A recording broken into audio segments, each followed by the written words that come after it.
نحمده ونصلي على رسوله الكريم أما بعد فأعوذ بالله من الشيطان الرجيم بسم الله الرحمن الرحيم يوصيكم الله في أولادكم للذكر مثل حظ الأنثيين.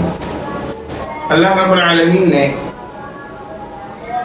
میراث میں مردوں کو جس طرح حصہ مقرر فرمایا ہے تو عورتوں کا بھی اپنا ہی حصہ میراث میں مقرر فرمایا ہے. والدین کی جائیداد میں سے اگر والدین فوت ہو جائے جس طرح بچوں کا حصہ ہے تو بچیوں کا بھی حصہ اللہ رب العالمین نے مقرر فرمایا ہے. وَلِلذَّكَرِ مِثْلُ حَظِّ الْأُنثَيَيْنِ مردوں کے نصف کے برابر عورتوں کا بھی حصہ ہے. آج کل اکثر مسلمان اس مسئلے میں بہت زیادہ ظلم کے شکار ہیں اور ظالم بنے ہوئے ہیں اور اپنے بہنوں کو اور اپنے بھانجوں کو حصہ نہیں دیتے اور اس موضوع کو وہ غیرت کا نام دیتے ہیں کہ ہم غیرت والے ہیں جس کی وجہ سے ہم حصہ نہیں دیتے، حالانکہ یہ بہت بڑا ظلم ہے. جن والدین کے یہ بچے ہیں جو میراث کو خود سمیٹتے ہیں، یہ جن والدین کے بچے ہیں تو انہی والدین کے تو یہ بھی بچیاں ہیں، ان کی بہنیں، تو اگر یہ اسی جائیداد میں سے حصہ لے تو اپنے بہنوں کو کیوں محروم کرتے ہیں؟ اور اگر یہ غیرت کا نام دیتے ہیں اس بات کو یہ غیرت کا نام ہے تو غیرت یہ نہیں ہے. غیرت تو یہ ہے کہ اپنا حصہ بھی اپنے بہنوں کے حوالہ کر دیا جائے کہ چلے جی آپ باہر نہیں نکل سکتی، آپ کاروبار نہیں کر سکتی، آپ پردے کے قائل ہیں، آپ پر اللہ کی طرف سے پردے کا حکم لاگو ہے، تو کوئی بات نہیں، ہمارا حصہ بھی آپ لیجیے، ہم باہر جا کے کمائیں گے اور کھائیں گے اور بچوں کو کھلائیں گے. یہ کہاں کا انصاف ہے کہ خود لے لے اور اپنے بہنوں کو محروم فرما لے؟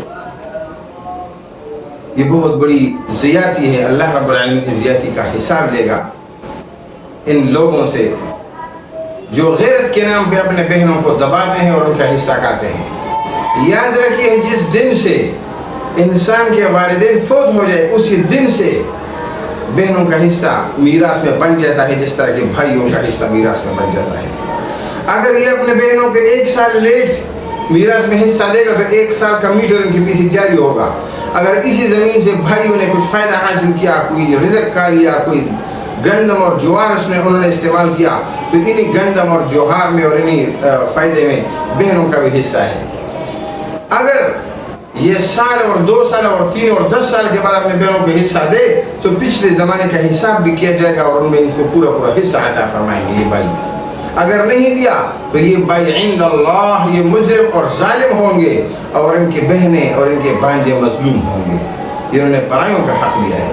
آپ صلی اللہ علیہ وسلم نے تو فرمایا کہ سب سے زیادہ غیرت والی ذات وہ تو اللہ کی ذات ہے، اور دوسرے نمبر پر غیرت والا میں ہوں کہ میں اللہ کے احکامات پہ عمل زیادہ کرنے والا ہوں.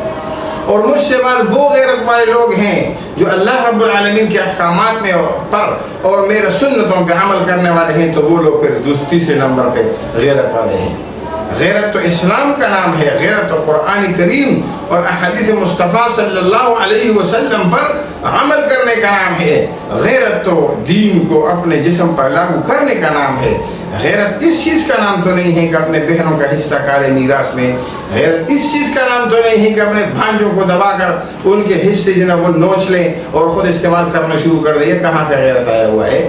یہ تو غیرت نہیں بلکہ بے غیرتی کے مترادف ہے، یہ تو ظلم ہے.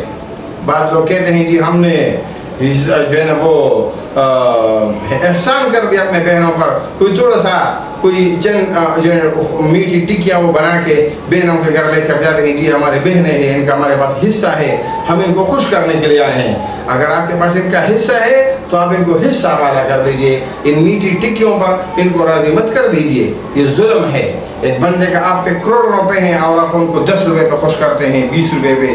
یہ کہاں کا انصاف ہے؟ یہ تو چالاکی کے علاوہ اور کچھ ہے ہی نہیں اور ظلم کے علاوہ اور کچھ ہے ہی نہیں. اللہ رب العالمین ہم کو انصاف کرنے کی توفیق نصیب فرمائے.